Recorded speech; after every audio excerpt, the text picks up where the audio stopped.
थाने में एक case trace किया है, वो पुलिस के लिए रियली एक क्रेडिट है। तो मैं चाहता हूँ कि वो आप लोगों तक पहुँचे और आप लोग के ज़रिए वो आवाम तक पहुँचे और आवाम और पुलिस में जो फासले हैं वो कम हो सके। वो केस कुछ इस तरह है कि मोरहा 8 अगस्त 2020 को हक नवाज नामी लड़का है जिसकी उम्र 29-30 साल है।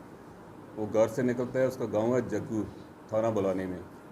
वो दंदीदारा जाता है जहाँ पे उसने बाल कटाने हैं, लेकिन वो वापस नहीं आता। उसके घर वाले परेशान हो जाते हैं, उसको ढूंढना शुरू कर देते हैं और वो 2-3 दिन उसको ढूंढते हैं, लेकिन उनको कोई सुराग नहीं मिलता।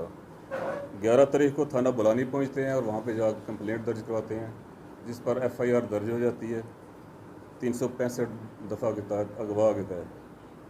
तो पुलिस अपनी तफ्तीश शुरू कर देती है। रवायती और गैर रवायती तरीके से तफ्तीश अमल में लाती है पुलिस। साइंसी और टेक्निकल आलात को इस्तेमाल करती है। काफ़ी तगो के बावजूद भी कोई कामयाबी नसीब नहीं होती।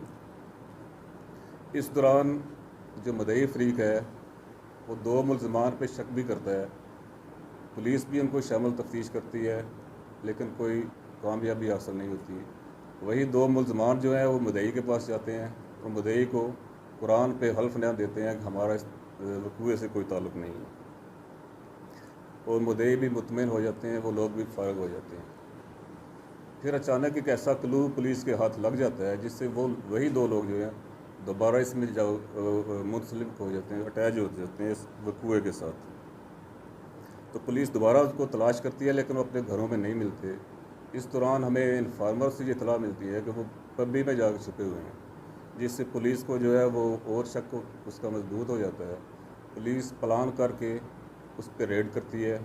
हमारे ये नया SHO साहब लगे हैं वहाँ पर बुलानी में, शबीर साहब, इन्होंने वहाँ पे रेड किया सारी नफरी साथ लेके, और कुछ प्राइवेट लोगों की मदद भी ली, क्योंकि पब्बी को आप लोग भी जानते हैं, आप इसी इलाके के रहने वाले हैं कि पब्बी में रेड करना इंतहाई मुश्किल होता है, बल्कि नामुमकिन होता है। पर अल्लाह ताला ने हमें कामयाबी दी। हमने उन दोनों मुलजमान को, जिनमें एक का नाम जो है वो वकास है और दूसरे का नाम मुनीर उर्फ साबा है, इनमें मुनीर जो उर्फ साबा है वो साबका रिकॉर्ड याफ्ता भी है, पहले भी मर्डर में रहा है, चोरी में रहा है, नाजायज़ असला में थाने में बंद रहा है, और अभी भी इसके केसेस जो है वो ट्रायल हो रहे हैं। पुलिस इनको अरेस्ट करती है, इनको इंटरोगेट करती है। तो अल्लाह ताला के फजल करम से पुलिस को ये कामयाबी मिलती है कि ये लोग ब्रेक हो जाते हैं और ये इंकशाफ करते हैं कि इन्होंने ही उसको अगवा किया था। मोरका 8 तारीख को इनको उस लड़के को अगवा किया। उनमें से एक जो लड़का है मुनीर नामी और साबा, ये उस लड़के का हकीकी मामू है, और दूसरा जो मुलज़म वकास है वो उसका हकीकी खालाजाद भाई है।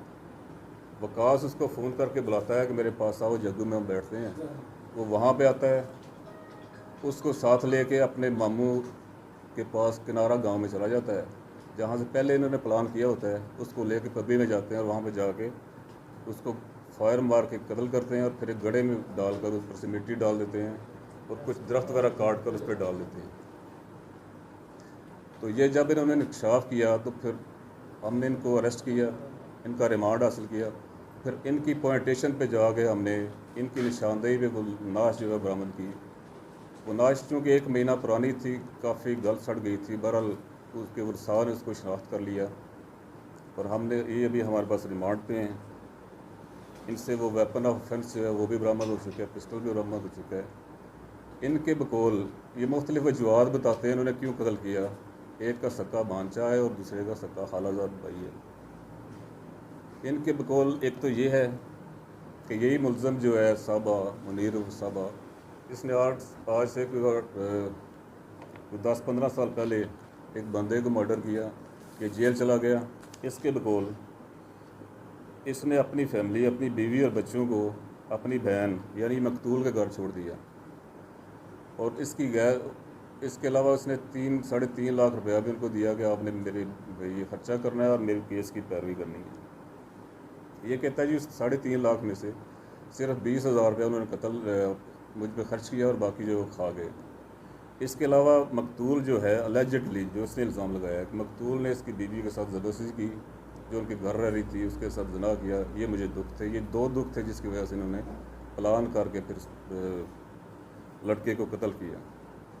तो ये सारी स्टोरी है जो पुलिस की अचीवमेंट है, मैंने आपको बताई। अगर आपका कोई क्वेश्चन है इस सिलसिले में तो आप कर सकते हैं। सीधे लगे डाला नहीं आते पानी लैके आयो पानी तुसी ये सामने उमर सामने होवे ना ते दे पानी लै नकियां तू बादे ने बिचू दी राह जे कदम तो कोना लगे रब नवाज